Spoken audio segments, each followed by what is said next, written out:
नमस्कार, आप देख रहे हैं मोक्ष चैनल, जहां पर मैं प्रिया पांडे आप सभी का एक बार फिर से धर्म कर्म की बातों में आप सभी का स्वागत करती हूं। और अब बात करेंगे आपके लिए बहुत ही रोचक और ख़ास जानकारी की। दोस्तों, महाभारत को तो वैसे युद्ध के लिए जाना जाता है, मगर महाभारत में कई सारी ऐसी घटनाएं हैं जो आपको अद्भुत और रोचक लगेंगी। आज उन्हीं अद्भुत और रोचक कथा में से मैं आपको एक अनोखी कथा सुनाने जा रही हूँ।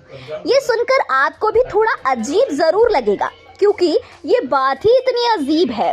आपको ये जानकर बड़ी हैरानी होगी कि किसी एक व्यक्ति का शरीर दो भागों में जन्म लेता है। जी हाँ, एक व्यक्ति का जन्म दो स्त्रियों के गर्भ से कैसे मुमकिन है? आप भी रह गए ना हैरान ये बात जानकर। चलिए आपको बताते हैं कि महाभारत का एक ऐसा योद्धा है जो दो माताओं के गर्भ से आधा आधा पैदा हुआ है। जी हाँ, बिल्कुल सही सुन रहे हैं, महाभारत का एक ऐसा योद्धा जो दो माताओं के गर्भ से आधे आधे हिस्सों में बंटकर पैदा हुआ। दरअसल वैसे तो महाभारत कौरवों और पांडवों के बीच हुए भयंकर युद्ध के लिए जाना जाता है, लेकिन आज हम आपको महाभारत के समय के जरासंध के बारे में बताने जा रहे हैं, जिनके जन्म की कहानी आपको हैरान कर देगी। महाभारत ग्रंथ के अनुसार जरासंध का जन्म एक माता की कोख से नहीं, बल्कि दो माताओं की कोख से हुआ था। चलिए आपको बताते हैं कि ये ऐसे हुआ क्यों। दोस्तों, मगध के राजा बृहद्रनाथ की दो रानियां थी, लेकिन उनकी कोई संतान नहीं थी। संतान पाने की इच्छा से वह ऋषि चंद्र कौशिक के आश्रम में उनकी सेवा करने लगे।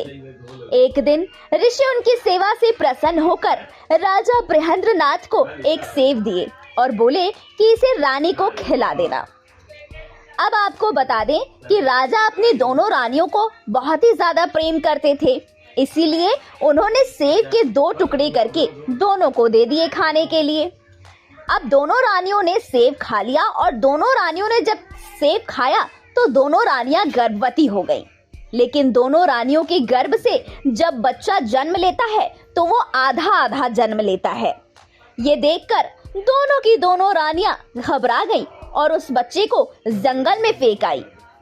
अब देखिए, जंगल में एक जरा नाम की जादूगरनी की नजर जब उस बच्चे पर पड़ी तो उसने अपने जादू से उस बालक के टुकड़ों को जोड़ दिया।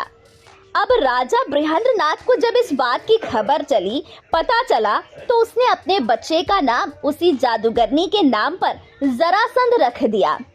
आपको बता दें कि ये वही जरासंध है जिसने भीम के साथ युद्ध किया, जो पूरे 28 दिनों तक युद्ध चला था। आपको बता दूं ये भी बात कि महाभारत के युद्ध में भीम और जरासंध के बीच भयंकर युद्ध हुआ था। अंत में भीम के हाथों से मारा गया और भीम ने जरासंध के शरीर के दो टुकड़े करके अलग अलग दिशाओं में फेंक दिए थे। आशा करती हूँ हमारे द्वारा दी गई ये खास और अद्भुत जानकारी आपको बहुत पसंद आई होगी। यदि आपको ये कहानी जरा भी पसंद आई हो तो इसे लाइक, कमेंट, शेयर जरूर करें।